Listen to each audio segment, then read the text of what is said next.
4 days. It's fine. Shine bright like a diamond, baby. Please don't stop the music. All right, Anthony on Air Podcast. Welcome in for another episode. We have yet another reason why Ghislaine Maxwell is an absolute deadbeat and what she has in common with Lisa Marie Presley. Plus, is there a Jeffrey Epstein vigilante on the loose in New York? Is it Batman? Did John McAfee die broke? His widow seems to disagree with the latest reports. George Soros and Bill Gates teaming up on something. We'll tell you what that is. Eric Clapton is making some noise. Sean Hannity and Fox News doing a little bit of a 180. Sex in the City has a script leak. Spoiler alert. When we get to it, we'll tell everybody in case they want to tune away. Does Batman make an appearance? I think so. Fauci and Rand Paul spar at each other, and Dolly Parton is still hot. Speaking of which, he's our male version of a Dolly Parton. Frankie C is here with us. You look great for your age, my friend. Thank you very much. I appreciate it. And I do have a country hit. That's great. Yeah, it's called Shut Up and Give Me My Truck Back. All right, Ghislaine Maxwell is a deadbeat for another reason, and we needed another reason. You know what? We were struggling for reasons to not like her, right? Seriously. What do we got? Turns out they just published a list of the top 200 people in New York State who have not paid their taxes, and young Miss Maxwell landed at number 47 on the list. That's high. That's up there. Because she owes $1.5 million in taxes. I always wonder this. Ever since I saw the movie Happy Gilmore, I always wondered how someone could owe that much in taxes. His grandmother owed that, like, I don't know, hundreds of thousands of dollars in taxes. Right. How do they not, after you owe like 10 grand, how do they not jump down from helicopters on top of your house, rappel into your window, and demand you pay your taxes? How does it get up to 1.52 million. Come on. Are you talking about Christmas Vacation invasion style at the end of the movie? They're all right. I mean, you owe 10 grand in taxes. I feel like they come after you. 1.5 million. How does it get that high? I don't even know. I have no idea. It seems like you got to be ignoring a lot of mail. I mean, at what point, if you're someone in the IRS, you see that, all right, well, they didn't pay again this time. Well, they didn't pay again. What's the line you draw where you go, I think we should send someone over there? They don't seem to be getting these, or I'm addressing it wrong. Something's wrong here. Well, how about she's only number 47 on the list and owes $1.5 million. Like, who's number one? There's 46 people that owe more than that. Oh, yeah. And I wonder what their connection is to Jeffrey Epstein. I'll tell you what, we start looking at that. Half of them, maybe. Yeah. You live in New York, right? Is this city or state? This is state. All right. Yeah. So you're included. I'm included in that. I'm not on this list. That would be bad. But I think she's gonna. I wonder what the like. Do you get another warrant? Do they send? She's already arrested. Yeah. I mean, you just pile it on. Oh yeah. By the way, here's another charge for you. Here's the other thing. Lisa Marie Presley owes almost $700,000 in back taxes in New York. How does that happen? She got that Elvis Presley money. You got the Elvis Presley money. You got, I don't know. Maybe is her mom. Wait, is this her mom that did Naked Gun? She's got her mom. Yeah, she's got her mom, and so I'm sure the mom's getting some of the money. But I think she got a huge chunk of change. And then didn't she also get something out of the Michael Jackson marriage? I would assume. I mean, you're married unless there was a huge prenup. There might have been. They both had so much friggin' money, though. But Elvis constantly is on that top of the list of dead celebrities who still earn a shit ton of money. Where's that money going? It's got to be going to her. I mean, I don't think the mom could have all of it. I mean, that seems crazy. I mean, all those Graceland tourists. It's constant. And buying his music, I'm sure, still makes money. His image. And you know what's funny about that? What? That's not even counting like the countless impersonators across Do you have the to be country. licensed? Like, if No. I wanted to be an Elvis impersonator, I want to go on the road and sing his songs and dress like him and charge people money to see my show. Do I have to like buy his music and shit? I Like, don't do I have think you to? do. I mean, how would I you could just even? go do it. I think you could just go do it. Now I actually know this for sure because I know the guy. There's a guy I know who is endorsed by Graceland. That's how it's built. That's He must be really good then. He's really good, and he looks like him. He sounds like him, and Graceland gave the endorsement.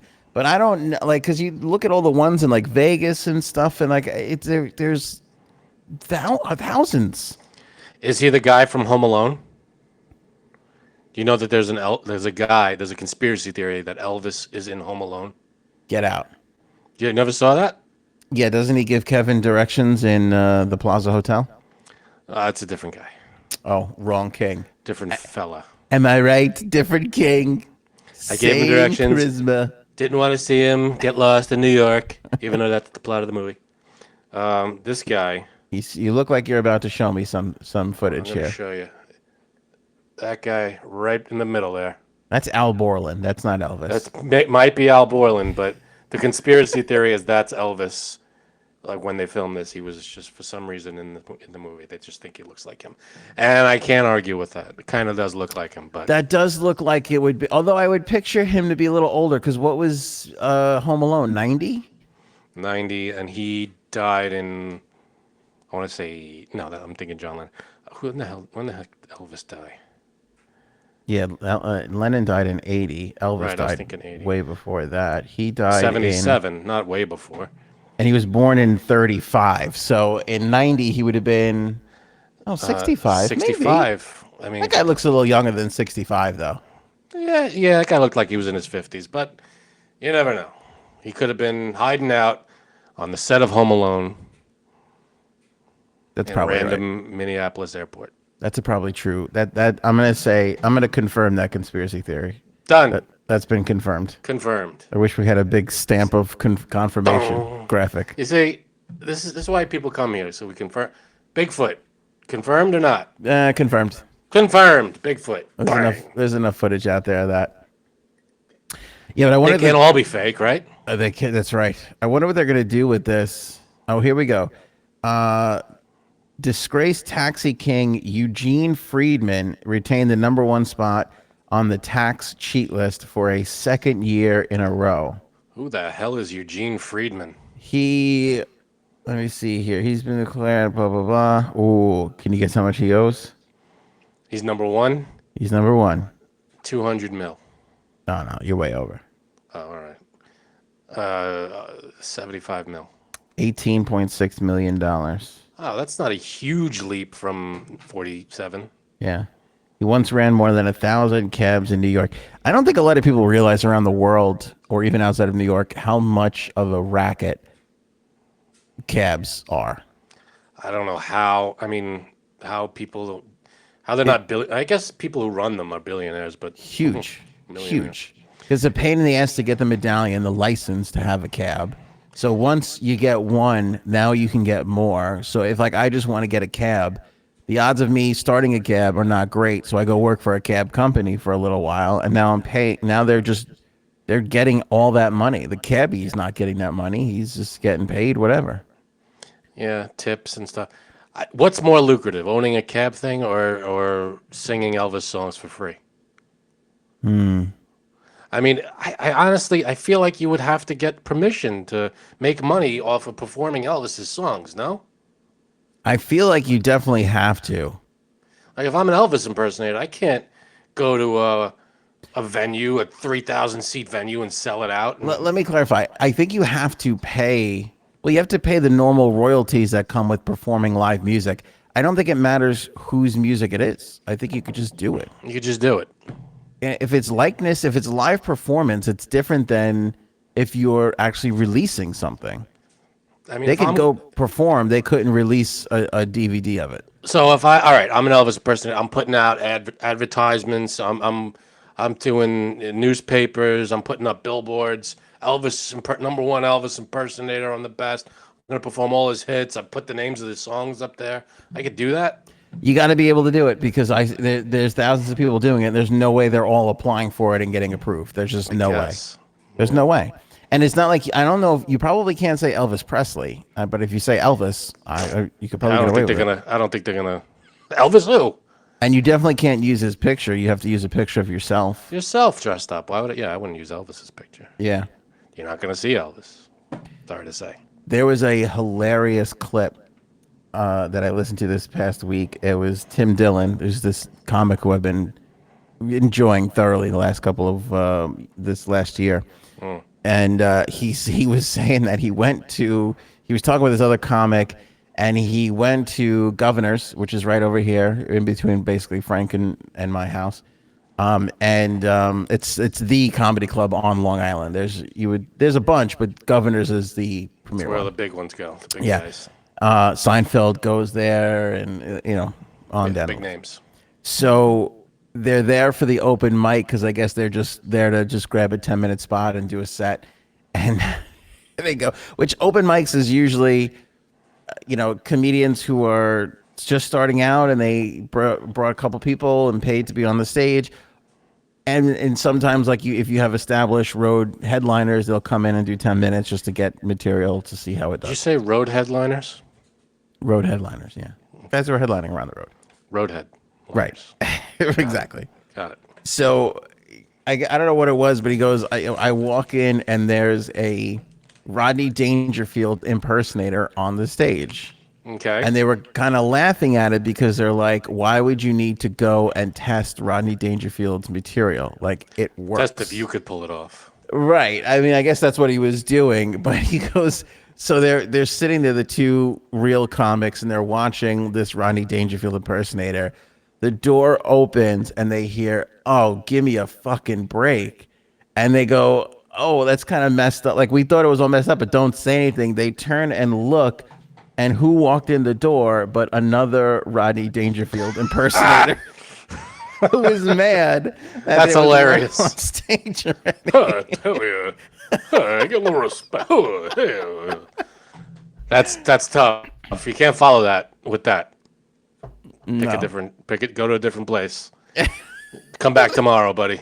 Where the fucking odds of that happening, though? I've never seen a Rodney Dangerfield impersonator in my life. I don't do an act as him. I've seen some people do impressions, but I've never seen someone do an act. That's hysterical. Yeah, neither have I. And I just thought that was so crazy. I love Rodney. Here's the problem with YouTube, though. What's great and what's bad with it. Like, I don't have to go see a Rodney impersonator. I go on YouTube and see Rodney. Yeah. Do it at any time.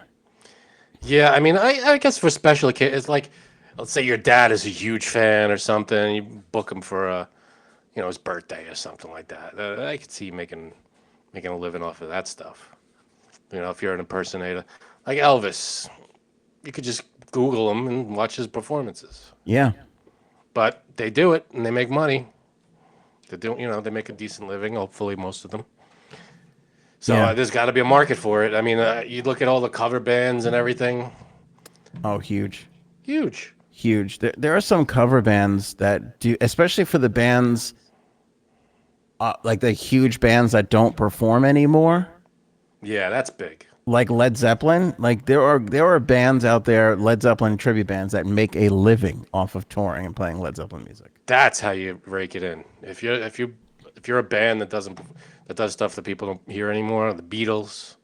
I mean, there's probably a million Beatles tributes, but you can't go wrong with that. That people want to hear that shit live. Yeah. No, 100%.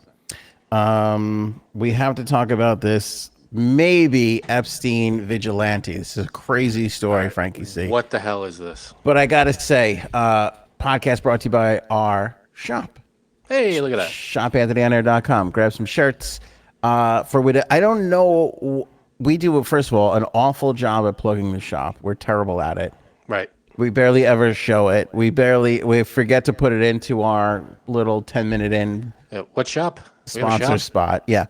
And then for whatever reason, just shirts start to go on a run. Like the Legalized Comedy shirt has gone on a run where it's been like the best seller for the last, I would say 2 weeks maybe, or a week and a half. I don't even know. That's a good one. That's It's a good like- one. I like. There's one with like wine glasses or something. Let's do, or the beer glass. That's a good one. Yeah, there's a lot of good shit. Yeah, and that's the other thing too. We never even really like talk about like all the stuff. We just There's show a like, lot of different products we got here. A lot of yeah, different we show designs. the first 4 ones. Yeah, you got the different rainbow pattern there. You got the no points this round guy. There you go. The wine glass, the Starbucks cup or whatever. Yep. The beer mug. Frank, and that is a generic coffee cup. You Oh, trying to I'm get us sorry. sued? I was right. That's a to-go cup, a regular. You make it in your house coffee cup. Got it. Yeah. Yeah, look at that. 10-4. Look at that. Look at the. See, now that's quality too. These shirts are quality. Very quality, and of course the J-Sabs long pumps only. Right. That's the latest in the mix. It's a beautiful thing. That's getting out. That is getting out. Sold by legalized comedy in the last, and this is a new one. Usually the new ones do well. So this is a runner-up, second place. Yeah, if you're team J Sabs, step up, because if her shirts don't sell, she's never coming back on the podcast ever again. Is that a fact? I don't know. I just thought I'd say it, get people fired up by a That's shirt. good. That was a nice try. But hey, this supports. You get a nice piece of clothing out of it, and it supports the podcast. 2 for 1. Exactly, 2 for 1 for sure. All right, Frank, this is a crazy story. It's sad, but when we go through all the stuff that I shouldn't say it's sad. Somebody lost a life. I'm just saying. But when you go through all the stuff that we've been reading about and all this crap, you look at this and you go, huh. So an 80-year-old man in Staten Island, which is the wasteland of New York. I mean, the most embarrassing portion of New York ever. And It's the cousin Eddie of from Vacation. It's the cousin Eddie of the boroughs. It's the Kenny Banya of boroughs. It's annoying. It's there. It's always doing the same thing. You know. You got to acknowledge it, but yeah. 80-year-old guy found dead there. Okay. Okay. Written on his chest in black marker is the phrase, "I touch little girls." So they ruled this a homicide. No shit. Well, the guy could have committed suicide, and Well, That was blunt his- trauma to the head and torso. okay, never mind. So there's that. Never mind. Police are yet to publicly identify a suspect, but they believe this was in an apartment building, and people in the building heard a kerfuffle. My word, not the I don't think you came up with it. not the authorities. Right. They heard a kerfuffle in the apartment. Struggles hour earlier than when they found him at 9:30 a.m. in the morning. Rayner was wearing only a pair of pants, which were down below his waist, said the neighbor, Isaac Williams. Written on his chest was the words, "I touch little girls." 2 other phrases were also found scrawled on his body, according to police. "I take dolls in my room" for girls age 1 through 5 on his stomach, and "I touch" on his right foot. His name does not appear on the online registry for sex offenders, but Rayner did have 24 arrests on his record. An 80-year-old 24. with 24 arrests on his record. Well, he wasn't arrested 24 times when he was 80, I'm sure. Yeah, I'm saying, I don't even know how you get to that point. How do you get to 80? That's kind of... You think you have to 15, the judge would be like, dude, what are you doing? Like, what do we know what these charges were? No. No, 24 But arrests. they were arrests. Be good. Yeah, they're not good. Yeah, I got to say, what was that? They were trying to get like a 3 strikes and you're out thing going where you got arrested 3 times and you get put in jail for the rest of your Out. life or a big sentence or something. I feel like it depends on what you do. I mean, It if you're depends on what you arrested, do. If But you steal a pack of gum 3 times, you're not going to go to jail the rest of your life. agree. But 10 times? Can we make that 10 times? Because 10 times you get arrested for anything. It's kind of like It's really good gum, though. it's not working out. You in society are not working out. 24 times. That's insane. No matter what. I mean, you got to be at least, if you're not going to be arrested for the rest of your life, at least put into some kind of program, Yeah. rehabilitation program or something, counseling, psychiatrists, all that stuff. 24 times. All right, but you got to think. You hear this story, and like I heard this, and I thought, not happy, but like gives you like a hope. I don't know. If it's true, if what the scrawled messages say are true, then yes, that's happy is a weird word, but there's at least some kind of justice if those things are true. Justice. Yeah, that's a good word. Yeah. And also Nobody wants to ever see anybody killed, but in this situation, it's like you don't want to root for death, but you also don't want to be like, well, it's a sketchy area. You don't want to be the dick that goes kill but I can root for death. I guess some people. That's yeah. true. That's true. Yeah, yeah. But don't you think that this is a like Epstein, Maxwell, Prince Andrew, the other guy, the NVMT guy, the guy in Canada, like all these guys, like the stories, It's all good. It's all coming to light. Let it all come up. It's dominated by that. But I'm saying, like, don't you think this is a reaction to that stuff? Or do you think this could just be he did something to somebody this person loves? It sounds like that. I mean, because you don't just pick. Because if it's a reaction to the news or whatever, it seems like a random. Why pick this guy? Feels like this guy got it for a reason. Well, no, I'm not saying he was. I'm saying, because of I feel like because of what's going on in the news, it can drive somebody to be like, I know what that guy did, and I'm going to handle this instead of. Maybe and let the law handle it. Yeah, that's a possibility. It's definitely a possibility. I mean, again, yeah, it's if it's all true, then yeah, the guy had it coming. If he's that kind of guy, then good riddance. This is stereotyping, but 24 arrests. It feels like if he didn't have it coming for that, he probably had it coming for something else. Yeah, if what was scrawled on him was true, then good riddance. See you later. Yeah. We don't need for you. sure. Society doesn't need you. Agreed. McAfee. We talked about this last episode. We were silenced. Here's a weird thing. You want to hear a weird thing? Yeah. All right. So, in the last 24 hours, once every like 2 hours, give or take, my phone has been, your McAfee security thing is searching for whatever, viruses. Like once every 2 hours. It's almost never does that, or I never notice it. But I work on my phone all the time, and I never really see it that much. But today, in the last maybe 24 hours, I've seen it, I don't know, 6-7 times come up. We are gonna McAfee. We're gonna die because of this stupid podcast. All we wanted to do was make people laugh, and now it's gonna fucking be started this thing. You sucked me into it, dick. You had to know I was going to be your downfall. I mean, that should have been apparent in 6th grade. That's kind of true. No one to blame but myself. Not like we're uncovering anything. We're just reporting what we know, what society knows. Sell it, my man. I don't think it's going to work, but sell it anyway. We have no investigative journalists here.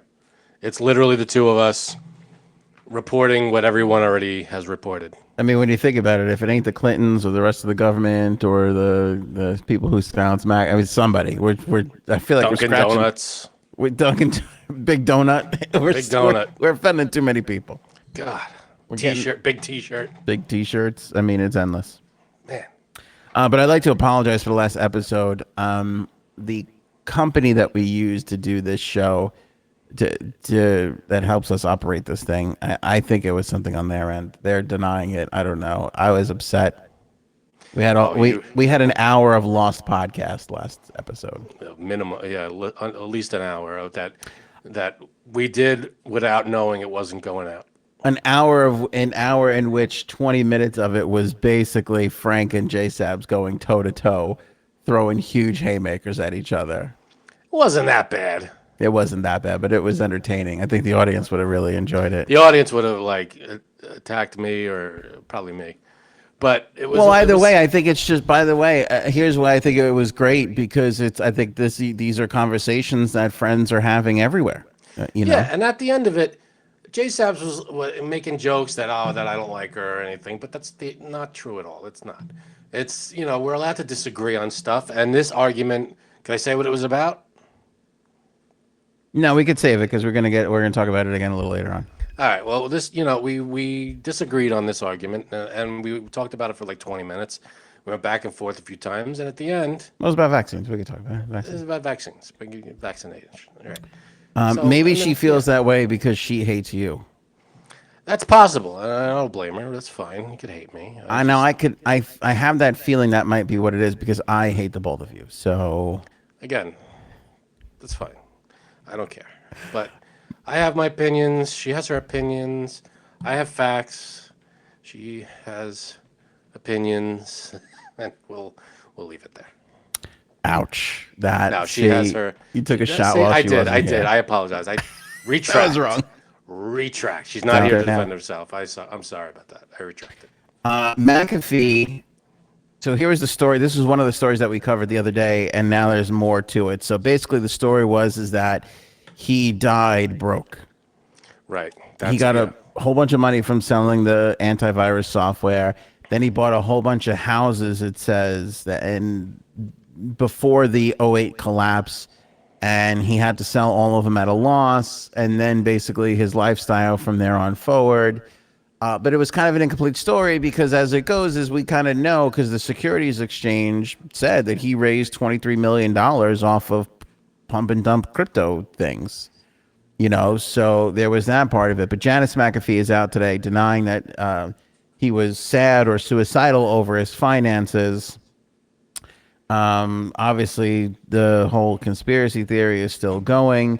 Author Mark Eglinton is the one who, he was writing a book with McAfee, and he's the one who kind of came out and said that he had lost all this money in the '08 real estate market going belly up. How do you really know if he's broke or not, though? I mean, yeah, he could have lost a lot of money, but Yeah, well, and again, broke is a relative term because his broke is most people's rich. If you lose $100 million and you go down to like $10 million, people would say that you're pretty much broke. And the reason I say that is because he still had yachts and you homes, still and have to keep up your lifestyle. his or you have to lifestyle sell was everything. yeah, he's paying body doubles. He's he's on the run. He's doing all this stuff. I'm sorry, but if I go from 100 million to 10 million, yeah, I'll tighten the belt. I can make do with 10 million. That's fine. Well, and the other part of it was he was on the run on that yacht for a really long time, which we know is not inexpensive to operate. Somebody's got to, That's true. you got to have people there to run that. And where they caught him though was in a shanty, Russian crypto ran ghost motel in Spain. So it's like, why would you be there? I mean, I'm not saying I believe all this, but I'm saying this point is interesting of why would you be held up in a motel, in a shanty motel? Right. You Why know would what you I just mean? stay on your yacht? If you weren't having some issues. Could have Is been that what that it was? I mean, I'm picturing a bungalow like with leaky roof, and was Yeah. it a hotel? Like a nice. Yeah, remember we showed a picture of it when we talked about it a couple I don't even episodes ago. remember. I don't even remember. It was a shanty hotel. It was, but it's like, hey, he could have just been there because he was doing a crypto deal. He could have Staying been on there the for radar. a billion reasons. Could have been a billion reasons. But the idea that he was there because he couldn't afford the yacht anymore, certainly not out of the realm of possibility. Was he there with his wife, or was he there by himself? I feel like the wife was there at one point, but if he only got arrested, I actually, feel like I they don't know. wouldn't arrest her. They don't need her. It's not. They weren't after her. I mean, I'm not sure. Yeah. I guess they wouldn't have arrested her. Yeah, I guess not.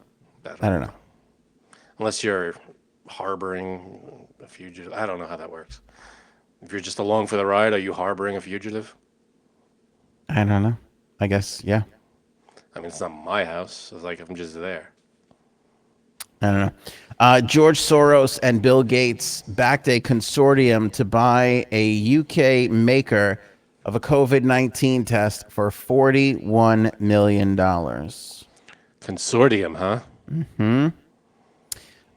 They're set to buy Malogic, a UK-based maker of COVID tests, in an effort to increase access to affordable, state-of-the-art medical technology around the world, according to a statement released on Monday. That sounds good. Now, Gates haters will say that they are profiting off of the virus, that... Are they profiting? Is that the point? Or are they just, is this a charitable thing? Okay, I love that you said that because people are going to be like, open your eyes. These guys are profiting all. They're the ones out there helping spread this disease and blah My blah favorite, blah. my And favorite comment, and it happens more often than you think, is "wake up." yeah, Like we're all. is that your favorite more than do your research? Do your research is a good one, but the ones we get a lot. Do your research. Wake up. Yeah, Open your eyes. Those are good. do your research is going to start to get you banned around here. I'll tell you that. We're going to start to make that an illegal phrase in the Yeah, comments. finger on the ban button. Here's what I say about this. If you really want to do good, if you really want to make the world a healthier place, then never charge a dime for this test ever. Well, you don't. There isn't a charge for it to get tested. No, the U.S. government is covering the cost of getting tested in the United States. There's still Oh, a so cost. this is going to be overseas somewhere, It's going to be everywhere. everywhere else. Yeah, the we're picking up the tab for the tests. The companies that's making them is still getting paid. I mean, they have employees that are actually physically making them. They should be paid. They're working. It's a Yell at job. me. All right. Sorry, I'm not yelling at you. I'm just saying. Jeez. I'm just saying there's going to be a lot of back and forth on this of, again, people on one side, going, look at all the good George Soros and Bill Gates are doing, and people on the other side that's just going to assume the worst of them. And my answer is if you really want to do this, you have an endless amount. You could do this and absorb this hit for the rest of your life and you won't even notice it. Then do that. Because if you charge for this, even if you're charging other governments for it, I don't believe that you're doing this for the health of people. You're doing it for profit. And you don't need to make a profit. See, this is the kind of thing where, like, buying the land doesn't bother me. If you're buying the land and you're making money feeding people that way, great. Especially if it's paying for something like this. But if you're always making a profit at the end of the day and you're out there going, I'm trying to give away my billions, and you're only moving like $5 billion a year, you're kind of a piece of shit. I'm sorry. Yeah, it's like taking a rocket into space for no reason. It's like, why? Why? So I get that you want to do it. I get you have the right to do it. But you're also kind of a dick. No one's gonna stop you. No one's. I don't think you. you're a dick. These guys are You're a just living out childhood fantasies. Right. While their employees are struggling to take a bathroom break. You know what? I agree with that, and that's a big issue with Amazon. And you're 1,000% right. Some of these Amazon workers are, everybody criticizes Walmart for paying their employees shit, and half of them are on welfare just to make up the difference. Amazon's not much better. Yeah, they have these ridiculous quotas or something that if you don't meet it, whatever, like you have to meet these quotas, and people work like crazy to meet them, skipping bathroom breaks and doing all this back-breaking stuff. Yeah. And it's detrimental to their health, and because they're scraping for every penny, and it's fucking horrible. That's the other thing. It's like, look, if you came up with the idea and you're the owner and you're the boss, you should be compensated very well. But when you are making more money than you can ever spend in your life, it's time to start putting out ridiculous Christmas bonuses to people, and make it a goal. Again, you could be attracting the best of the best, the cream of the crop. And I know what people are going to say. It's just people who pack boxes and drive trucks. Yeah, but you know what? There's still people who do that better than other people. You could have the best employees ever because you pay that much more than all your competitors. You're just making yourself a better company. Yeah, not only that, you're giving people a wage that they could live off of. Your employees aren't struggling to feed their families. Forget I want the best employees. It's just you're being a decent boss and making sure your employees get paid a decent wage instead of building a rocket ship shaped like a penis and flying into space. Yeah. I mean, what did that do? That just blew, I don't know how many millions to do that. Well, Where I mean, that they're money doing could- that for the betterment, the study of What did they study on that? they're trying to get people into outer space. I understand that. But that didn't, I mean, fine, research, whatever. That trip alone, they went up into space for a couple of minutes and came back down. I know that's useless, but it's believe me, it's progress for the Is it? future. We've done that already. We've done it. Everybody, it doesn't, but but here's the issue. It's got to start somewhere, and because the federal government is no It's longer really doing it, somebody has to fund the fine. exploration of space. I'm all for funding the exploration of space, but not at the expense of what's here on Earth. I forget what the stat was, but there was an insane amount of things, everything from the microwave to like 100 other things, basically, modern technologies that came about because we were literally trying to get to the moon. It was like we were trying to get Oh to the yeah, moon, and we wound sure. up inventing all these other things that were basically funded by the government. And it's like, I know it doesn't look like it connects to one another, but No, it I definitely. get it. I get. By Yeah, the way, I know. this was the best meme that I saw. Credit to Jose and the Where's Anthony group on Facebook that put that out. That's phenomenal. It's Dr. Evil and Absolutely. Bezos together, and That's exact, man. both of their That rockets look looks like like a big giant penises. Johnson. Get over here. What's going on with That's a that? great scene. But honestly, I mean, if I'm running a company and I have thousands of employees who are living paycheck to paycheck, and then I like, all right, that's great, but I'm going to build a rocket ship for millions and millions of dollars, fly up to space and come back down, and then thank all of the people who buy Amazon and my employees for putting me up into space, for paying for this. That's a scumbag thing. I mean, if you're like if you're NASA did it and they have people working for them. I'm sure they weren't making millions, but I'm sure. I mean, it's weird. Like they did it because there was a space race going on, and all this stuff, and then they stopped, and then this guy does it, but he has billions of dollars. Yeah, you could do it easily, but if you have that much money, wouldn't you like?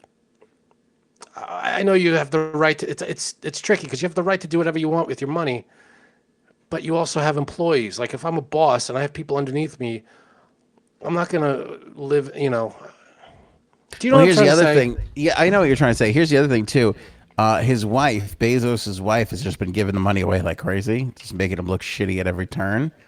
I even think like her would be great if like you can go, hey, you know, but kick a little back to the employees a little bit that got you to this place.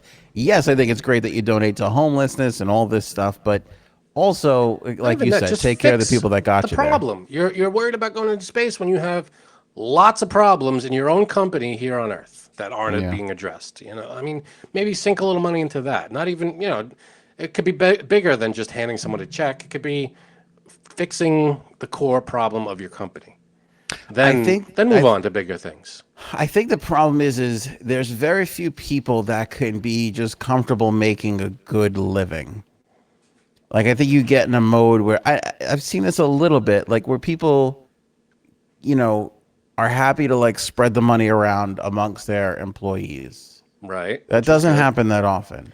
That's the problem. People get so competitive and then they just get obsessed and then you just lose No, I yourself. I get that the boss makes the most money. I get that, and that's his. Of course, he does. She does. Whoever. But when you're the people underneath you are struggling day to day, and literally just have no coverage, medical, and they're just, Yeah. at least look at that first, and then worry Well, about them going to you know what's space. interesting? It's funny that you say struggling. We're in our 30s. You look at people that are in their 20s. Every time I speak to somebody who's in their 60s and 70s, the last bunch of conversations I've had, they've all ended with, I don't know how you're surviving. All of them. And it's crazy to look and see how well that generation has done compared to what this current generation that's going through that age It's frame is. such a huge difference because back then, a family could have 7, 8 kids. Just one parent worked. The other parent stayed home, took care of the house, took care of the kids. They were fine. Maybe they didn't go have lobsters every night, but everybody was fed. I'm not saying everybody, Right. but for the most, a lot of people did that and it worked. Now you struggle to raise 2 kids. Which is, yeah. And the thing is, I don't know what it is. Different time. Economic, it's a lot. It's manufacturing, tax policies, it's health insurance, it's a lot of things, and it's one of the big issues in our, like, it's when I see what the left wants to do, and then when I see what the right wants to do, it's like the answer is right in front of you. Go back to what we were doing in the 40s and 50s from an economic standpoint and do that all over again. Our trade deals stink, which is part of the reason why Trump got elected, because he promised better trade deals.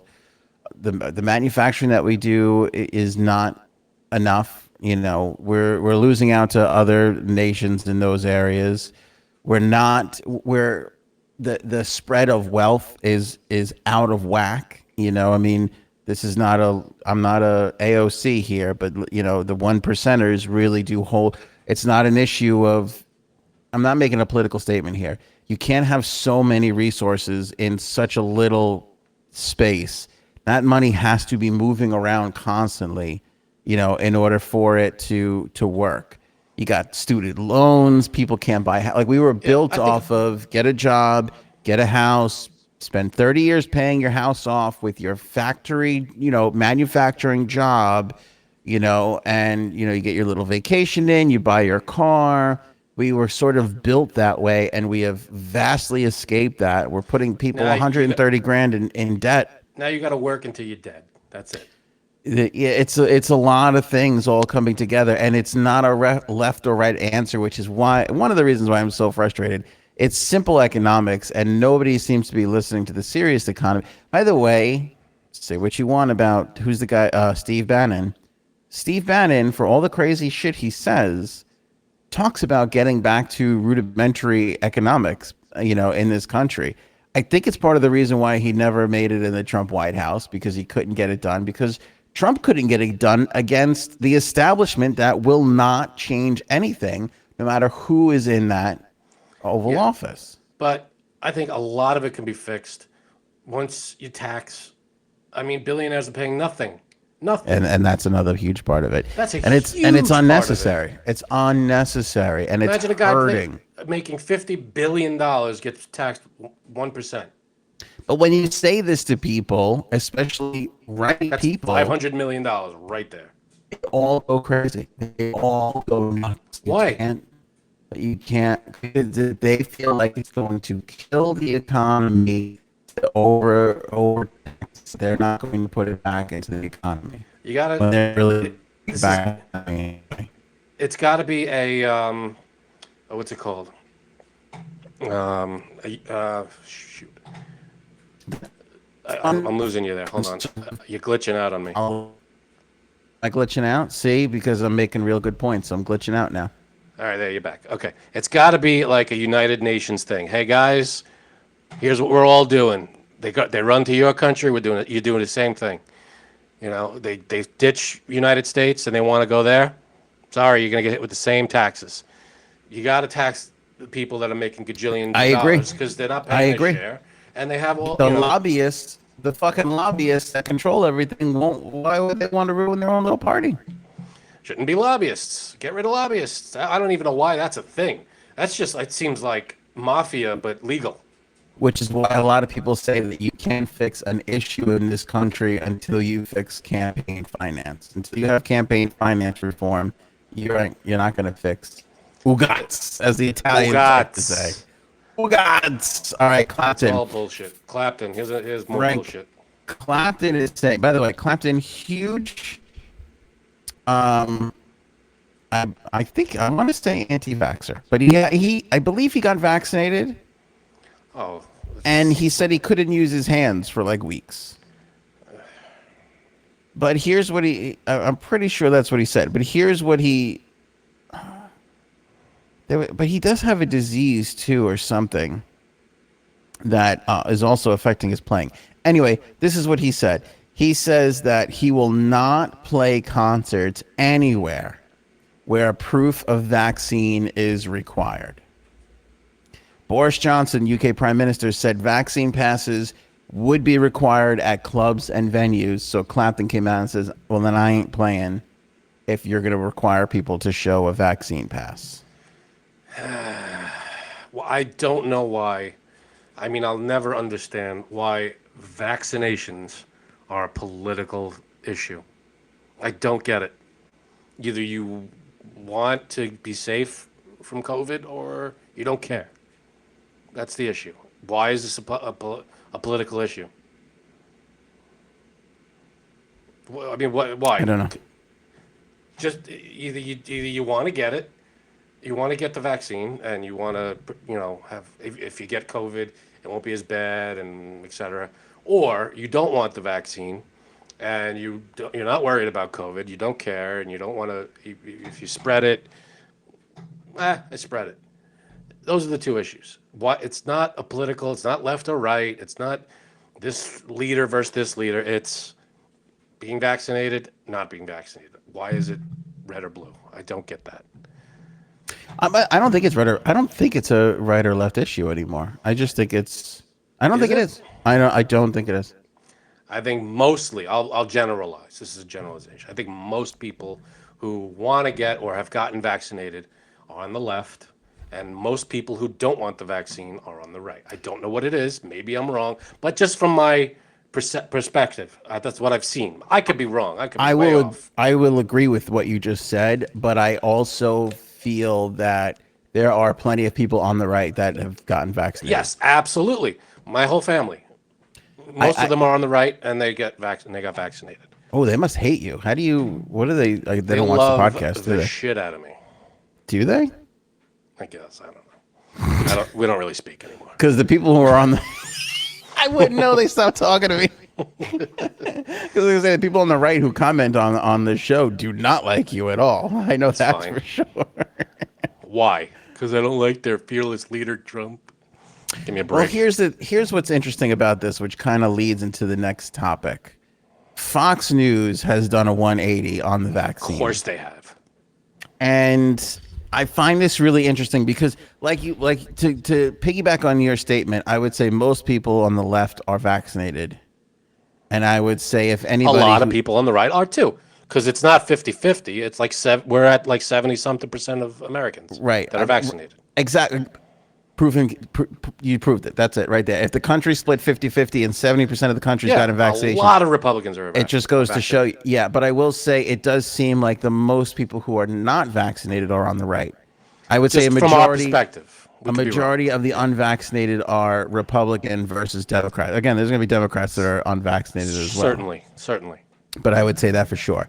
Hannity made news the other night by dropping this statement. You know what? Let me bring it over to the phone statement here. I'll play it from here. We have audio? Okay. Yeah, I got audio of it. This is what he said. And the reason why it was so important was because he has not said this. And what's so hypocritical, I'll tell you what's hypocritical about all of it in a second. Yeah, let's play it. Because the thing with this is, and this is why I say it's not a right-left issue, Trump, who's on the right, got vaccinated and said get vaccinated. Right. Told everybody to get vaccinated. However, help fund get the vaccines off the ground. It's not a Trump issue. I don't think it's a Fox News issue. You look at the Tucker Carlson going on and they're not forcing me to stick a needle in my kids or whatever. It's like, that's not the issue, you jackass. I mean, there's people on Fox News who have gotten vaccinated, by the way, and are saying, you have every right not to be vaccinated. You shouldn't have to, which, yeah, you do. But don't get vaccinated if you don't want to. It's like, that's the problem. The Fox News is predominantly viewed by the right. That's who they're talking to. I have proof of that. But here's what I'll show it in a second. Here's what Hannity had to say the other night. This is Sean.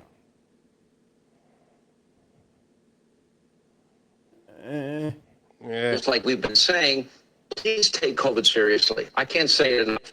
Enough people have died. We don't need any more death. Research like crazy. Talk to your doctor, your doctors, medical professionals you trust based on your unique medical history, your current medical condition, and you and your doctor make a very important decision for your own safety. Take it seriously. You also have a right to medical privacy. Doctor-patient confidentiality is also important. And it absolutely makes sense for many Americans to get vaccinated. I believe in science. I believe in the science of vaccination. So, That's rich. And now enough people have died. huh? Now enough people have died. Not when the vaccine came out. Now we're at the point now. Okay, God, just so we know where the line is, where Sean Hannity thinks it's enough. Now we've seen enough deaths. So I don't know if he has ever said it. I'm sure he has said it. It's been a really long. Vaccines have been out for a year. I'm sure at some point in the year, you're very angry right now. Let me finish this. Let me get through this statement. I love that he's telling people to get vaccinated. I love that. All right, let me get through my statement, Go and then you could say what you have to say. Go ahead. What I'm saying is I'm sure in the last 365 days he has probably said this before. Predominantly, the message from Fox News has not been this. And it's not been an anti-vaccination stance. It has been more about reiterating the fact that you have a choice. Okay, which there's a difference. Now, if I'm the editor-in-chief of Fox News, I am saying I would not choose that course of action. I would put numbers and facts out there all the time. Fox News has not done that and instead has reiterated to people that they have a choice. Now, obviously, they have a choice. You know, everybody has a choice on whether or not they want to take it. When you're constantly reiterating the fact that you have a choice, you don't have to do this, you're kind of virtual signaling not to do it. Is that a fair statement, Frank? Yeah, I mean it's pretty much. He basically has turned a corner. Why? What motive? What all of a sudden switched him to say this? I don't know, but I know that it was because again, and okay, to be totally fair, because I believe in this, I haven't really seen enough of Hannity to have a judgment on him per se. But what's coming out of Tucker for sure is not this message. And what's coming out of Laura Ingraham is far fucking even worse. She's amazed me in this time period. Like and I understand it because all these people are total selfish pricks. And she's in third place on that network. She's on the outside. So if she's trying to gain ground or, you know, hold her stance or, you know, do her part in the Fox News thing, she's got to take the biggest swings. You know, it's the reason why OAN and what's the other one, Newsmax, are saying the craziest shit because they're trying, because Fox is king. They've got the most viewers. There's no network that is doing better than them in the ratings. And there's no show that's doing better than Tucker and Hannity. That's their 1 and 1A. You know, those are the guys that are leading the charge for them. So she's on the outside looking in as far as in-network goes. And the other two networks can swing away saying all sorts of crazy shit because they got nothing to lose. They can only go up. And that's what they're trying to do. You know, when you know this, Frank, when you're the third morning show in the market, you can say all sorts of crazy shit about the first and second show because you can only go up. And what does the first show do in first place? They don't mention the second and third place show because why would they? They're winning. They don't want to give anything up to the others. So that's basically the strategy here with these people. But we've been saying this all along, and I've got it. I've got the fucking piece of paper that hangs in the goddamn window over at Fox that says, "Thank you for providing Fox with your vaccination information. You are no longer required to complete your daily screening through Work Care Work Matters. However, please continue to monitor your health and stay home if you experience any symptoms. Please keep this email and image stored in a safe place where you'll be able to access blah blah blah blah blah." This is hanging up at Fox News. It's a sign for people who are vaccinated, which all of them are. I mean, most. Oh yeah, they are. All the on-air talent is vaccinated. It's just amazing to me. Like, he could go on these rants about you got to get vaccinated. All of a sudden, Fauci, no Fauci ouchies and all this shit. and then all of a sudden he expects everybody to be like, "Oh, bravo, Sean, for finally saying, oh, you're for the vaccine."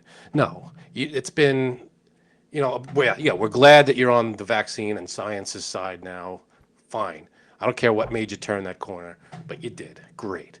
But for the last 6, 7 months, it's been, you don't have to get it. Don't, choose not to get it. It's been, and I can't pull up, I'm not going to go searching up, but he's been hit, all Fox News has been anti this vaccine for some reason. Or telling people that you don't have to get it. That's the difference. It's not anti-vax, but it certainly isn't presenting the numbers in a way that basically what everybody universally agrees on is happening.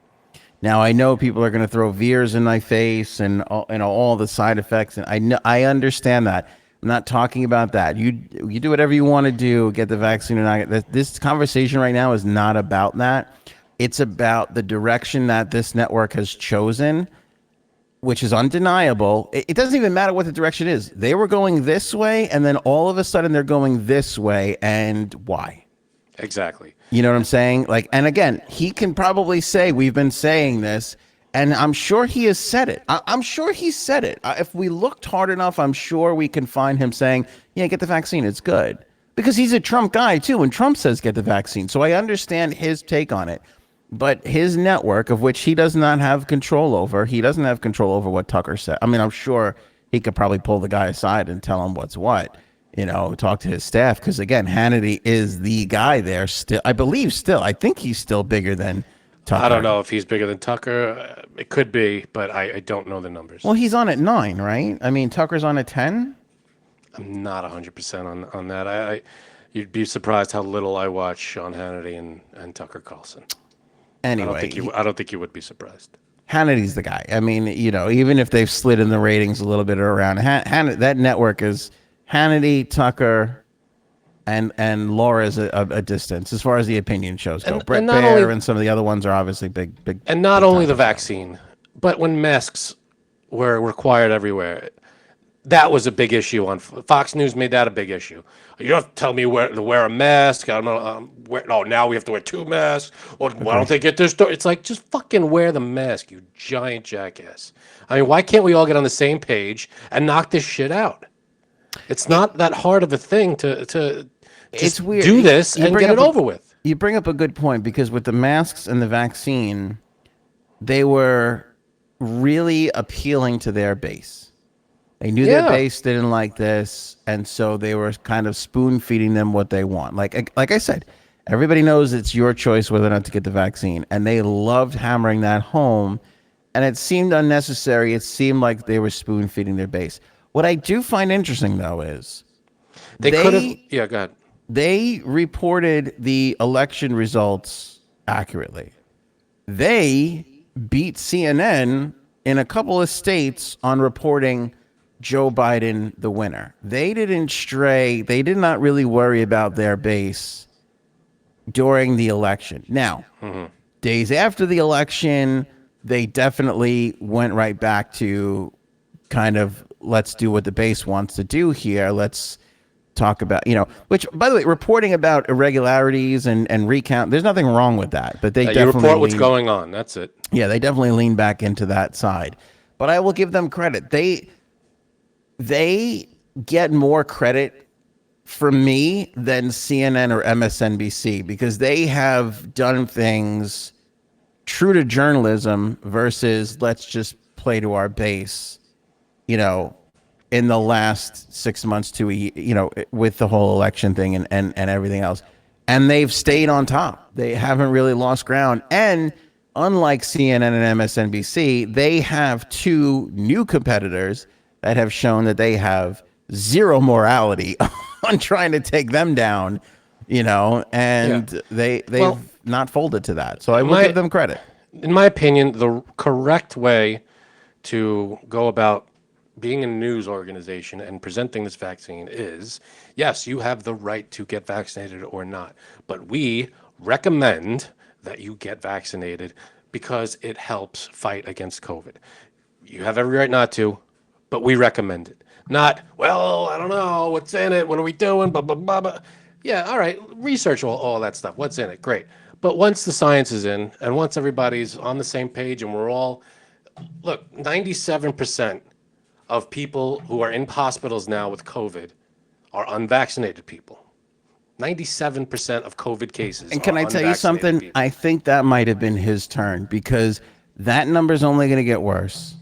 And you're going to get to the point where the people that are dying from this virus are unvaccinated, and it's going to look really bad. And maybe he sees that and he's like, I got to head this off before. Head it off. You know how many thousands have died because, since, not since the beginning of this whole, from the beginning of the year till now. I mean, you could have headed it off when all the doctors and scientists says we have a vaccine, it's working, get the shots, and we'll get on the other side of this. Instead, it was, oh, wait, I don't know. I mean, yeah, I understand you want to be, yes, let's research it. But when all the your research, your Sean Hannity research is not going to trump, pardon the term, scientists' research. They know what they're doing way better than you know what you're doing. It was also the wrong time to pump that narrative. Like, it is true, but also the facts of what are really happening is true. Yeah, I mean, 97%. That's a huge difference. 3% of people with COVID are vaccinated. 3. And by the way, like, and here, this is the saddest state of all. Like, you shouldn't be taking your opinion from cable news people, nor should you be from two assholes on a podcast. But No, like, definitely everybody not. should be just consulting with their physician and making their Yeah. decision. Like, that's Totally. I'm not going to speak for Anthony, but my recommendation is just based on the people that know what they're doing. You say you believe in science. The scientists have come up with this. And if you research it, if you look, this is the research that people usually. I saw a meme the other day, and it summed it up pretty great. Scientists doing their research on COVID. You see people in labs with beakers and test tubes and shot, all this stuff. You doing your research on COVID is sitting on the toilet with your phone. I mean, who has Right. the better information? I'm not going to say, that scientists are absolutely 100% infallible. No. Well, But they know a lot better than we do. Here's the other scary thing, because again, we gotta go on offense here. This is on the Fox News side. Am I glitching out? You're glitching out again. See, Frank. Yeah. Whenever I'm about to drop some truth bombs, It's our vaccines kicking in. They flip a switch and the government. But here's the thing: Jen Psaki, whatever the fuck her name is, the White House. press secretary. Who was the first guy that Trump had? What was his name? You're glitching out again. Again? Who was the Trump press secretary? The Dancing with the Stars guy? Yeah. Spicer. Oh, Spicer. We Yeah. gotta get Spicy back in the mix. That fucking Spicy was the best. There was nobody better. I like Scaramucci. Scaramucci was good. What was he in there for, like 4.5 days? He was The best. Mooch. By the way, totally left leaning now. Completely left. Yeah. Jumped ship from Trump. He was with him for like 2 weeks or so, and now is like Trump's out of his mind. He's lost it. He definitely lost the election, and he's get the vaccine. All this stuff. He's very, very left now. Anyway, what I was going to say was the new press secretary said the other day that the White House is working with Facebook to squash false information on the internet. That's good. It's a nice sentiment, but it's a little scary in that the way I forgot what she said exactly, but it was basically like Facebook wasn't even involved anymore, that they were sending things to the White House to get the okay or not. I don't know. That's kind of weird. That's not good.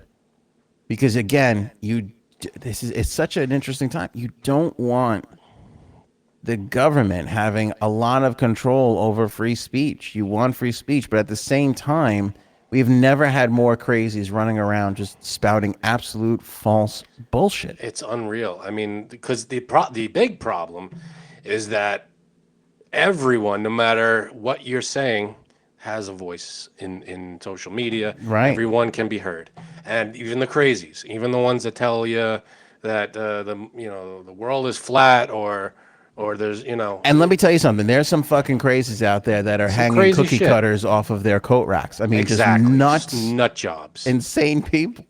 So they believe that some people that believe that the cookie cutters block the waves that control the virus that is in your body already. So like they can't control you. But Frank, this is especially scary because, and I didn't even realize this was happening as much as it was.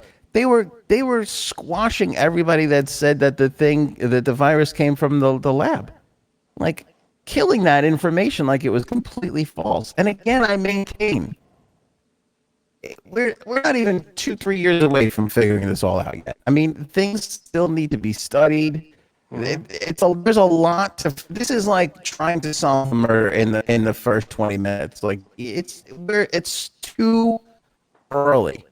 It's just too early. So it's too early to go out there. I'm not saying it's right or wrong. I'm just saying it's too early to go out there and say it definitely came from this spot. Agreed. And by the way, this is a non-point. Like it doesn't really matter right now. In the grand scheme of things for tomorrow, it doesn't really matter where this came from. It matters. Eventually, we need to figure it out, of course. But the vaccine stuff, all that other stuff is a little bit more pertinent in the day-to-day. Why were they squashing those rumors so hard? There's something not they're just right rumors. with that. No, there's something not right with them saying this is false.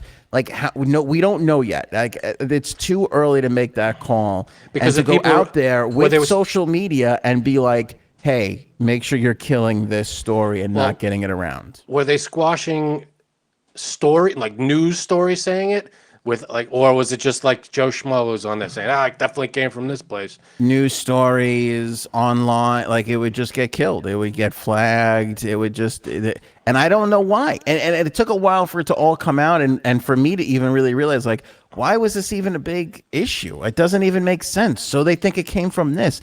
It doesn't really matter right now. It doesn't. You and me, it doesn't, but maybe it was a whole part of the whole Stop Asian Hate thing. Maybe it was trying to take a little pressure off of that. Dude, even for that, it's I mean, you could have stopped that without having this matter.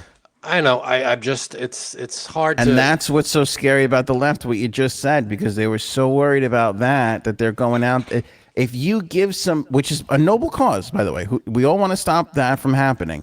But if you give them the okay to do that, they will take that, and Lord knows what they'll use that leeway for next time around. I get it. I totally understand, and it is scary. It's weird that that was policed like that. I don't understand it fully. Don't know the full story on that, but it's very strange that they would block news. If it's a news story, it's a news story. But if it's some guy with no. If it's you or me going, this is where it came from, with no evidence, then do they have the right to say that you're lying or not? It seems wildly unnecessary to control that story. Wildly unnecessary. I know it's unbelievable. But what stories are necessary to control? Where's the line?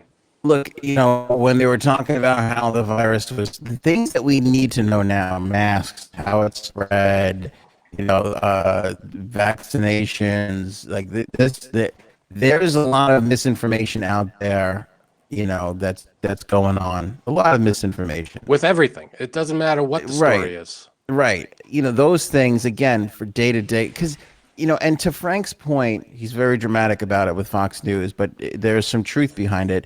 Because I've been seeing the stories lately. You have these people that were like, I didn't take the vaccine, and now my daughter's in the ICU, or my sister's is in the ICU. We've seen people that have been anti-vax that have died from this, and it's tragic. And you've got to think that if you're a Fox News person, you've got to feel a little bad about it. Now, they could have been saying, you should get the vaccine if you want to, and then pumping this other narrative. But it's like, if you give that, 4% and 96% is this, that's going to affect people. And again, you might say, well, they can't be responsible for how people interpret their shit. Okay, but you've got to feel a little.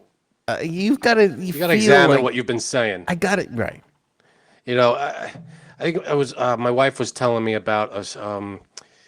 I think it was my wife telling me about a story she heard that a nurse was helping someone with COVID who was getting ready to be put on a respirator, and one of the last things they said was, "I wish I got vaccinated." Yeah. Not. I don't know. I don't know how that person. I don't think it was the last thing before they were put on the respirator. I'm sure. I don't know if they're okay right now.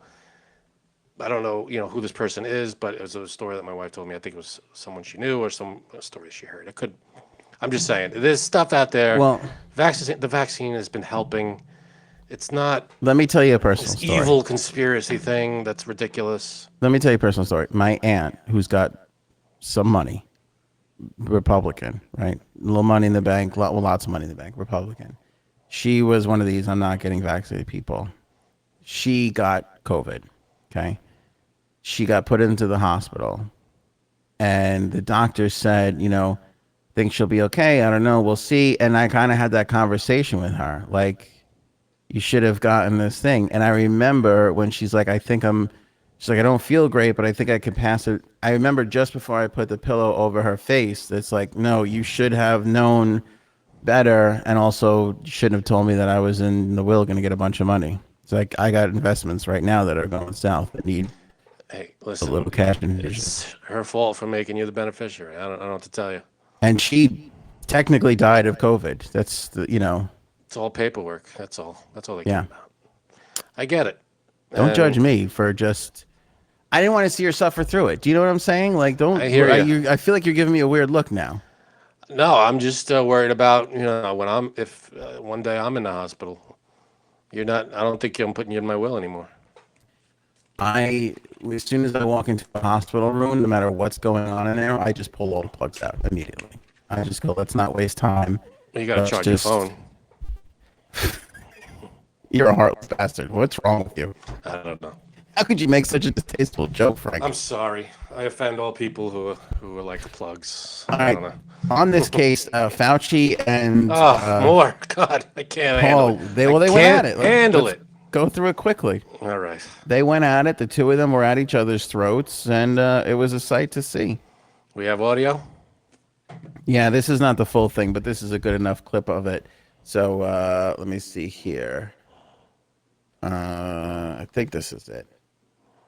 Also have a right to medical privacy. Doctor-patient. Why is it? Oh, that's Hannity. Fucking Hannity won't leave me alone.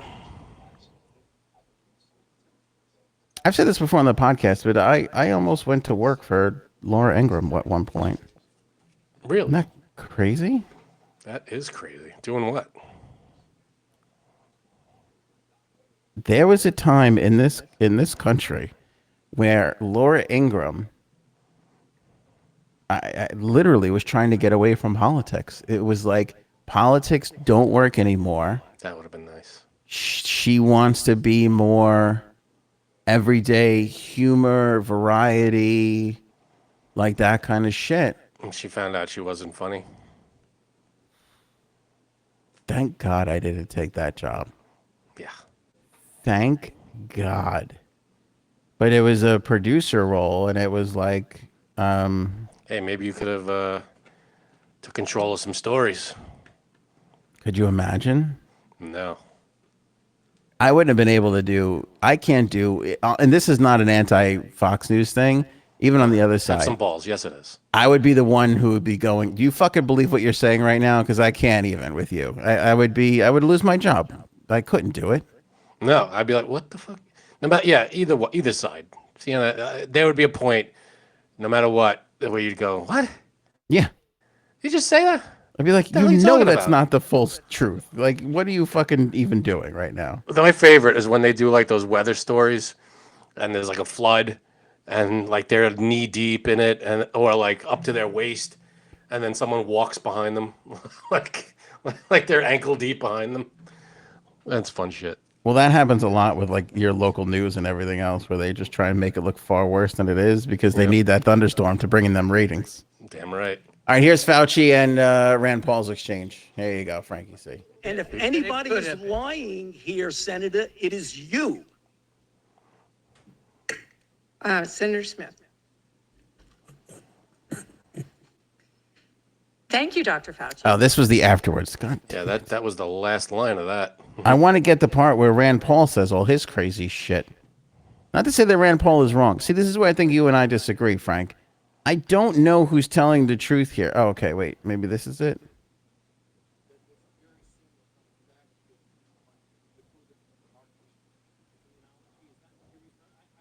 Well, anyway, Rand Paul is accusing him of funding gain-of-function research. And here's my thing with this whole thing. It's like, you know, this needs to be investigated.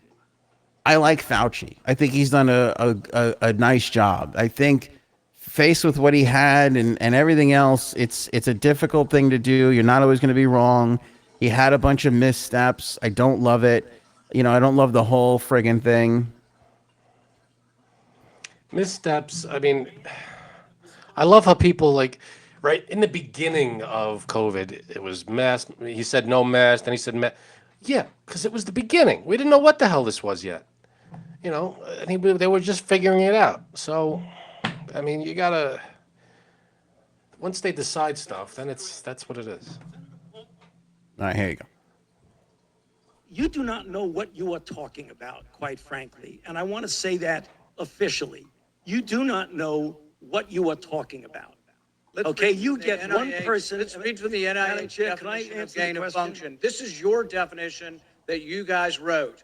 Dr. Fauci, as you are aware, it is a crime to lie to Congress. Section 1001 of the U.S. Criminal Code creates a felony and a 5-year penalty for lying to Congress. On your last trip to our committee on May 11th, you stated that the NIH has not ever and does not now fund gain-of-function research in the Wuhan Institute of Virology. And yet, gain-of-function research was done entirely in the Wuhan Institute by Dr. Shi and was funded by the NIH. I'd like to ask unanimous consent to insert into the record the Wuhan virology paper entitled Discovery of a Rich Gene Pool of Bat SARS-Related Coronaviruses. Please deliver a copy of the journal article to Dr. Fauci. In this paper, Dr. Shi credits the NIH and lists the actual number of the grant that she was given by the NIH. In this paper...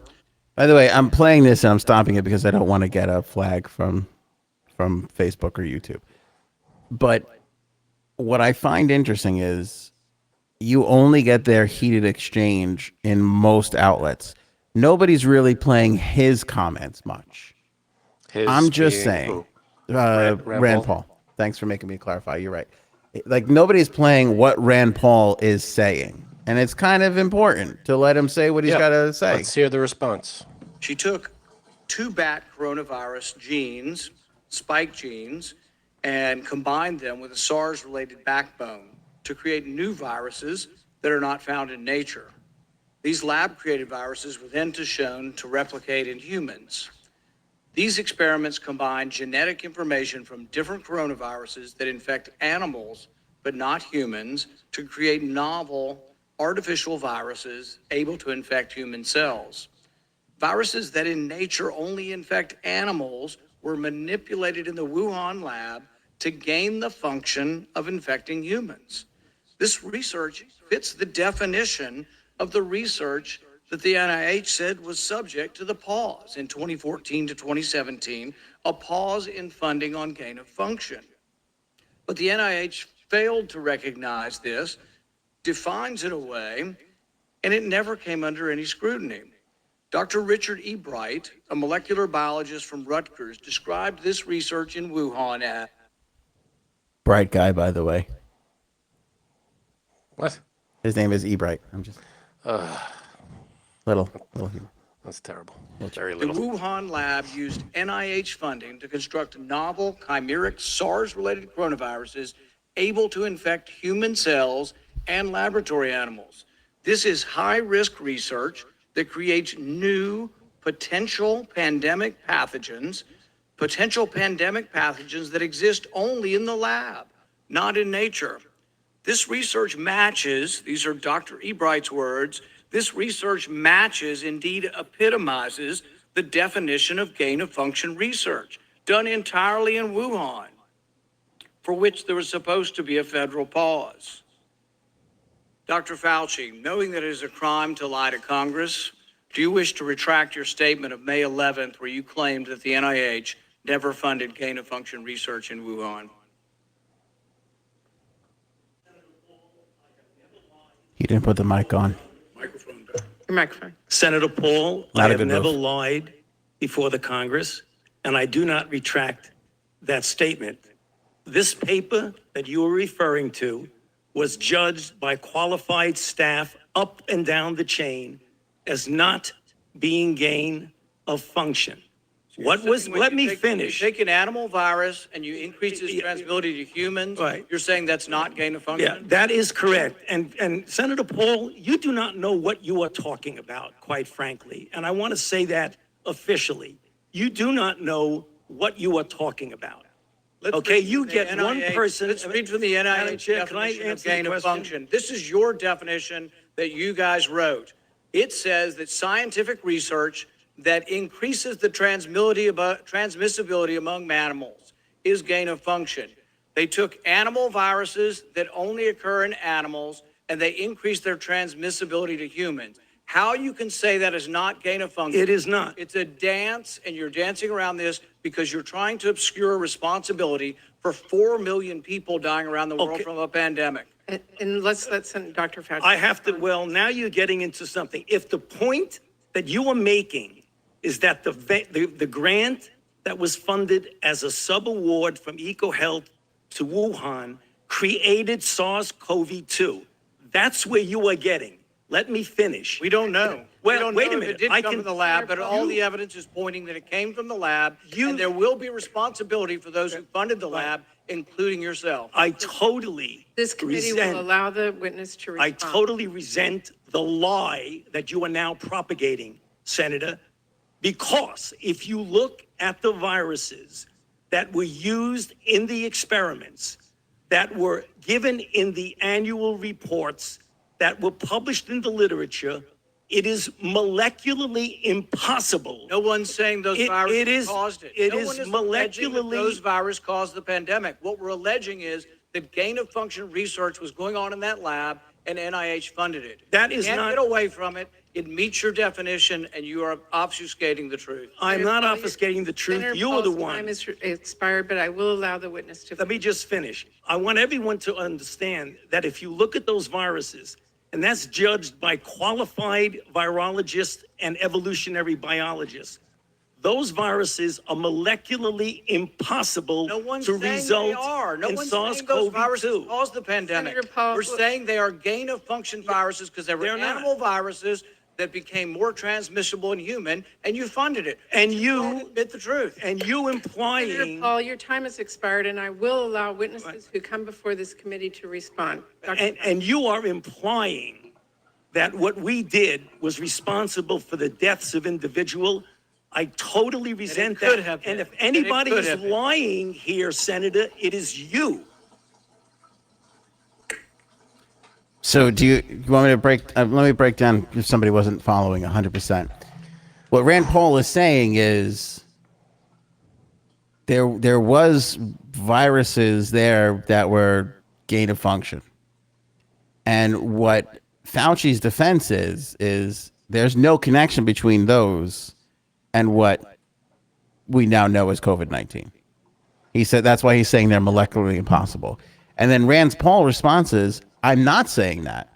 I'm not saying they're the same, but I'm saying that this type of experimentation was going on at that lab and you were funding that lab. So they're both sort of expanding on the truth a little bit to make their own points. which leads me to just honestly say this continues to be needs to be looked at to find out because you hear Rand Paul say it could have been. So Rand Paul doesn't have the evidence that he needs to say that. And Fauci is kind of dancing around the point. He's basically saying, well, that the viruses you're talking about that are in that report that he held up, that Rand Paul held up, is not molecularly the same. Okay, well, that may be true, but you're going around saying that this type of behavior wasn't happening at this lab when that paper is saying it was. Now, there was supposed to be a pause, I guess, when they figured out that this was going on in this lab, right? And I don't know if that really happened. I don't know. This is the first I'm hearing of because most here's of this. So. I know, right? That's why we have a podcast, Frank, because a lot of people only hear the one side of it.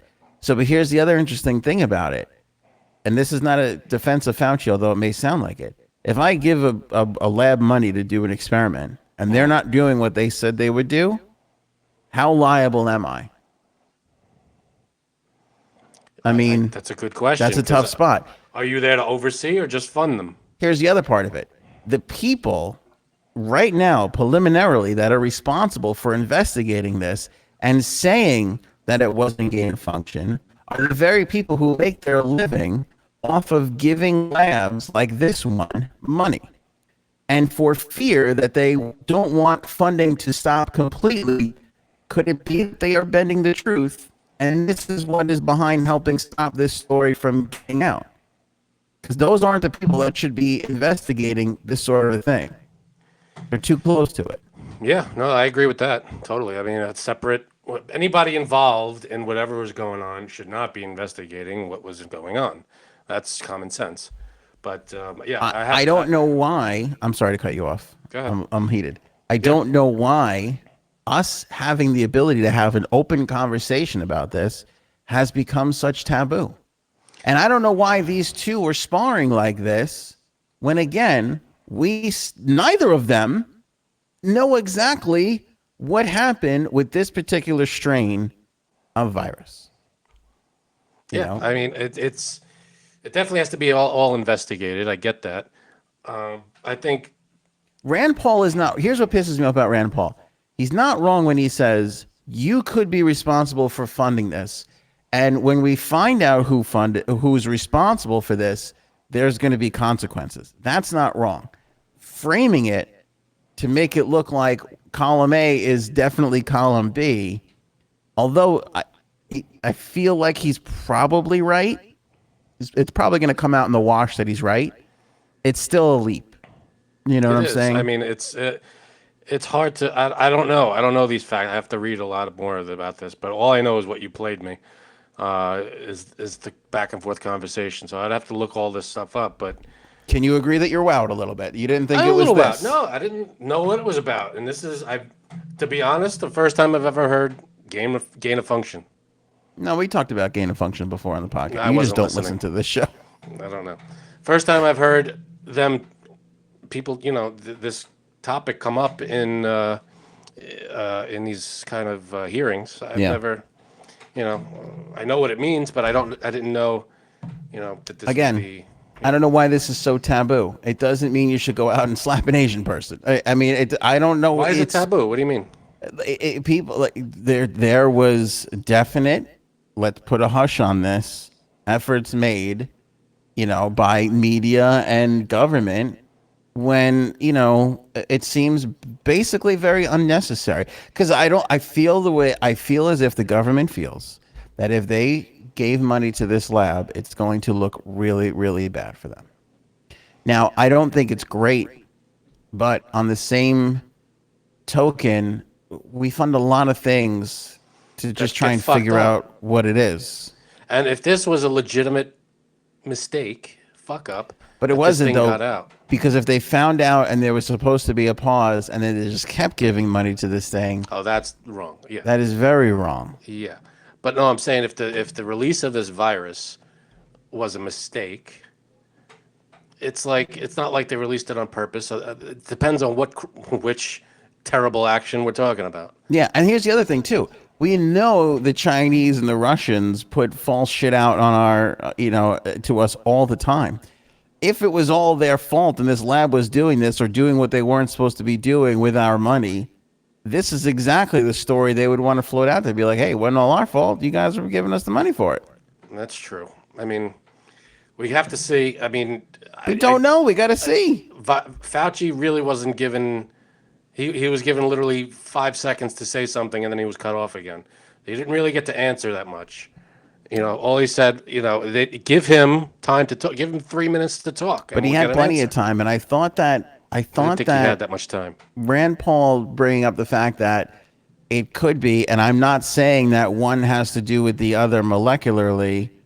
He didn't really respond to that, Fauci, which didn't give me the best feeling in the world. Made me feel a little uneasy about him. You got to let Fauci talk, and if he's wrong, it'll come out. Let him talk about it.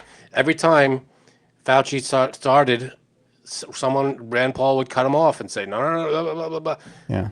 Let Fauci get on, get some sentences out, and then we'll get to the bottom of something. I agree with you because Paul should have said, Dr. Fauci, I agree with you. One molecularly doesn't have to do with the other. But how do you answer that they were doing this? They were supposed to be a pause. There wasn't. And now there's a massive outbreak that caused the pandemic just a few years down the road from this lab that supposedly wasn't doing this. Right. So why? Yeah, he didn't get to the answer. He didn't answer it. By the way, I'm glad you said that because I bring this up for multitude of reasons. Why isn't anybody else talking about this? Why isn't this the lead story on every? It just happened today. It's everywhere right now. No, this happened yesterday. All right, yesterday. Or the day before. Like, why aren't we getting to the bottom of that man's question? And instead, Rand Paul is treated like a radical, right, crazy person. I don't think that is necessarily a bad question. By the way, it normally is. I want to say this too. I don't think it's fair to Fauci to be like, you did this.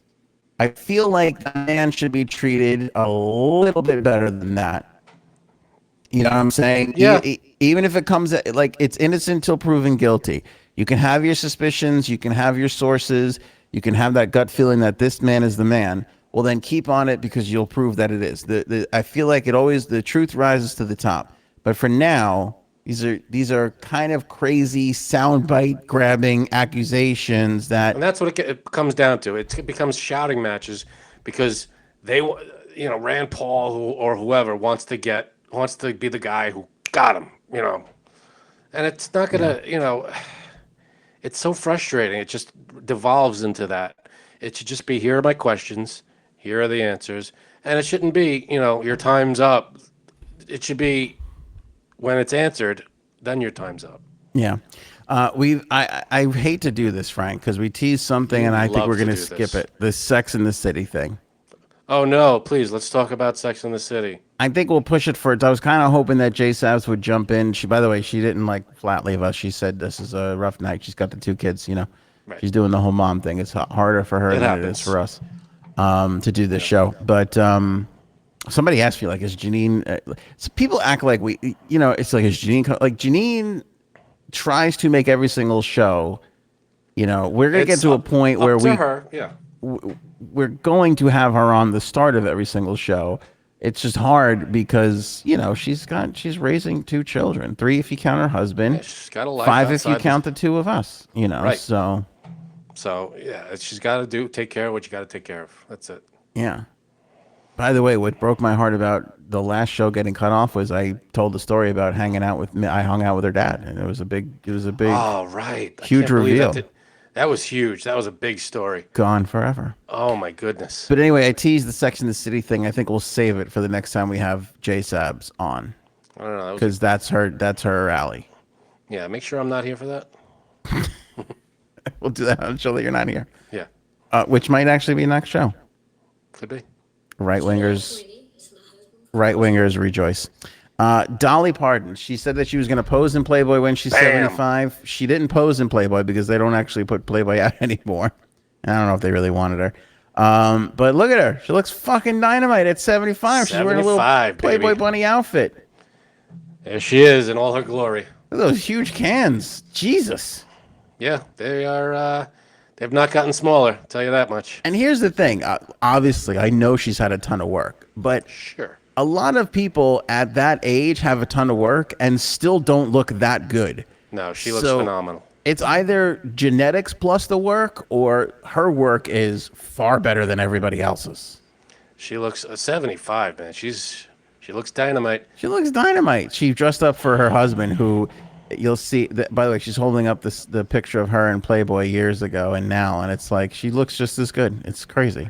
It's unbelievable. Yeah, Those this are some last steel shot, Frank. magnolias right there. This last shot, Frank, she's like showing off the bod and the outfit to her husband, who's sitting in a chair. Look at him. I don't Bam. even know if he's alive. He might be dead. I don't think he's. I think that's a head on a stick. that's a head of cabbage right there. Good for her. My goal in life is to be 75 and still nailing my wife. That's all I want to do. That's my goal in life. If you're old and still banging it out, good for you. Is there anything better? I feel like that's the goal. You go That through is the the goal. war and you're still, have some sex, get a steak, just fucking live it up. You got to go with the old. You ever see City Slickers? Yeah. Everybody has the meaning of life. It's just one thing. You got to figure that out for yourself. And if your one thing is still banging at 75, then you got to hit that goal, and that's your meaning of life. That's your one thing. That's it right there, brother. Sex and steak at 75. It's not a bad thing to have. I don't think so. Look at you bringing up curlyisms. Such a good movie. Great movie. It's classic. City Slickers? You kidding? We might need another City Slickers. That would be cool. Did you ever see Billy Crystal and Daniel Stern did a spoof or like a City Slickers kind of type of thing with what's that show? I think it's like Showtime or Cinemax or some crap that like they have like this the Western robots kind of thing. No. You don't know that show? It's gonna kill me. But they did like a college humor kind of a spoof. It's like a 10-minute video of them as their characters from City Slickers, but they're like these robots that were in this show. What the hell was that show? Western robots show with Western robot. Westworld. Duh. Oh, Westworld? Okay. Yeah, Wait, so- Billy Crystal was on Westworld? No, he did a 10-minute like Oh, spoof? video, yeah, a spoof. He and Daniel Stern as their characters, Phil and Mitch, and it's I don't think I saw hysterical. this. It's good? You gotta watch it. It's really good. It's them, but they're in the show in Westworld. The characters. I've never seen the show, but apparently the characters. It's like a Western world created, and all the characters are like most of them are robots. It's like an amusement park intended for rich vacationers, but like the Western people are all robots, and they're part of it, and it's pretty funny. I'll have to check that out. I like it. Was there a storyline reason why Bruno Kirby wasn't in the second one? Not storyline. Oh, the story. No, 'Cause they he just had- he was never still- mentioned him again. He was still alive, though. Right, but I think the behind the scenes stuff was that there was a money dispute of some kind. Yeah. Yeah, so he wasn't in the. John Lovitz, I thought was good though. I thought that was one of John Lovitz's best roles. He was great. Yeah. Crazy asshole brother. Oh my God, he was the whole Godfather stuff that he kept quoting the Godfather. Yeah. Ran molasses to Canada, made a fortune. I feel like that was one of those movies that actually amplified The Godfather a little bit, because by the time that came out, The Godfather was already 20-something years old. Yeah, it was 15 the years. 90s. Yeah. But I thought it was great. The three of them were great. We need a City Slickers 3, don't you think? Don't you want to see where they are now? I would love it. What are they? I'm sure they could do that stuff now. That would be awesome. They're all around. Well, not Bruno Kirby, but what's it called? John Lovitz, Daniel Stern, and Billy Crystal are around. They're all, yeah, exactly. They could do it. Bring back the Ben and Jerry's guys. Yes. They could tie in Bruno Kirby's death. Like he left he left something in the thing, and Well, they got to go out. They want to bury his ashes. Maybe that's the story. They want to Yeah. spread his ashes along the trail somewhere or something. do something. That'd be the story. Last topic of the night. My thoughts are controlling the world. Your thoughts control the world. Here, I want to know this. I want to know from people in the comments. Please comment on this. I want to hear your thoughts, your stories. I can't wait to hear what the hell this is about. This happened to me twice today. Okay. Yesterday, the day before, I thought about a song. Song got stuck in my head. Mm-hmm. Today, a friend of mine mentioned that artist to me. It's a random song. It was very odd. Yesterday. What was the song and the artist? Does it even matter? It's. Yeah, because if it's the Beatles, then it's going to be like, yeah, that's... I'll say it. You don't even know who it is. Jamie Cullum.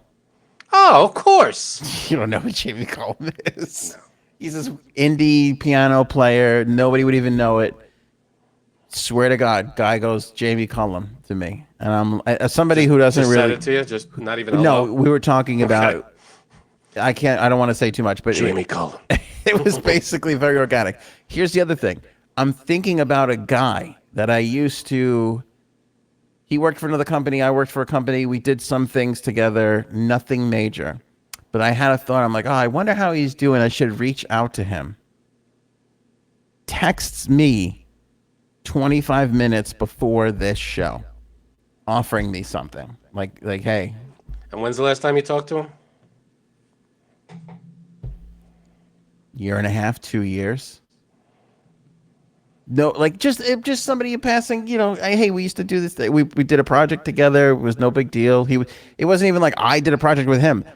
My company did a project with somebody that he was helping do like it was so random. He's a nice dude, very nice. I just happen to have a thought of like, I wonder if we could do something now and blah, blah, blah. Just like that, he writes me and is like, I have this thing and I think you would be great for it. Is that not fucking bizarre? That is bizarre. And I like to think, I'll get a little weird on you, but I like to think there's more to our senses than we realize. Like we have, like, how you can tell if someone's looking at you. You're not even looking in that direction, but you all of a sudden get the feeling that someone's looking at you and you turn and they're that staring girl right at that you. was at J Sab's party that got me in all that trouble. I feel like that's an extra sense that we don't have a name for that, but it's just like a weird, I'm sure there is a name for it, but this is just a weird perception. Like a sixth sense. Yes, I agree. So there's some other stuff happening that we are not fully aware of yet. So I feel like it could be along the lines of, you thought of this guy and something happened in his head too, That's weird. Isn't that weird? Like some telepathic communication, which by the way, maybe, but I don't know if it's telepathic or not, or if it's some other weird thing. But everybody says that's how aliens talk to each other. That's why they don't really have huge mouths or noses. Sometimes they have no nose, right? They think it's, and that's why always their brain is this huge thing because they feel like they're. And there's also the theory that aliens are not foreign, beings, Aliens but just are us in evolved. the future coming back, right? I like to think that, and it's just us, yeah. Because, by the way, I love deja vu. Whenever I have deja vu, I like revel in it. I'm like, I love when that happens to me. It's fun. This is not that. This is not like, were we here before? Did I have this conversation? I literally thought about this guy like 2-3 days ago. He messaged me today out of the blue, random. I mean, that's insane. That is weird. And then the song thing, and then I feel like there was one other thing that I'm forgetting right now at the moment, but it was like, that's strange. And I'm sure that's never happened to you. Oh, yeah, absolutely. You think of something, and then I'm trying to think of what It's the hell like, it was. or it's like when somebody points out like a car to you, like, oh, did you see this new car? And you're like, no. And then all of a sudden, all you can see is that car that week. That's different because they put the thought in your head. It's a little different. The car was probably always around, and you just start noticing it because it's in your head now. Yeah. But I feel like the same thing kind of happened. Me and my wife, we get into I mentioned a song or something. I feel like this happened recently too, and I can't remember the song. We get into the car, turn the radio on, and boom, that's the song. I go, and I had to stop her from saying something. I'm like, oh, honey, look. and Yeah. the song is playing, and I'm like, it's a little weird. And again, like you said, when it's the Beatles, not weird. But when it's something that's a little bit more obscure, yeah, you're like, it's what weird. the It's sometimes stuff like that happens, and it just makes life that much more interesting, doesn't it? Yeah, it really It's does. fun stuff when that happens.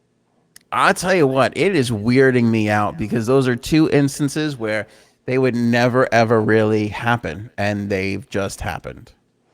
Well, people, I feel like that's not an uncommon thing where someone, oh, I was just thinking about you, and then they contact you. Yeah, because I've heard people say that before, but it Yeah, has that's a common thing. never happened to me, ever. And never two things exactly like that so close together.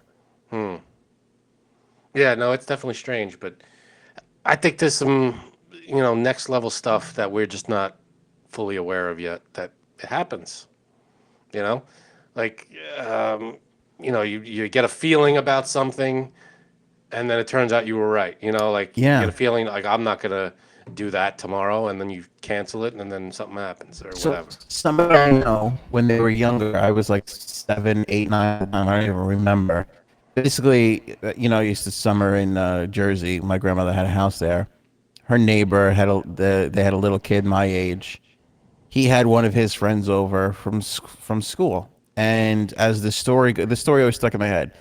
As the story goes, he was hanging out next door to me, and his mom was gonna come pick him up after whatever the fucking work or whatever she was doing. Summertime, they were watching the kid, and he said to them, because she was late, she was supposed to come at 7:30. She's not there, and he said, like, I wonder if she got into a car accident. She did. She got into a car accident. She died. Never made it to pick him up. That's eerie, but Yeah.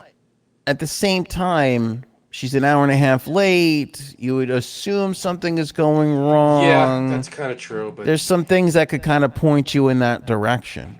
right. This stuff I feel like is even more mind-blowing than that. It's weird. I mean, a lot of people will go coincidence, but really specific coincidences are, that they freak you out. Well, here's another one too. This is different, but you remember in The Sopranos? Minor spoiler alert here. In The Sopranos, Bobby Bacala's wife dies in a car wreck, and he's stuck in the traffic for that car wreck. There was a story that came out just like 2 or 3 days ago of the same exact thing.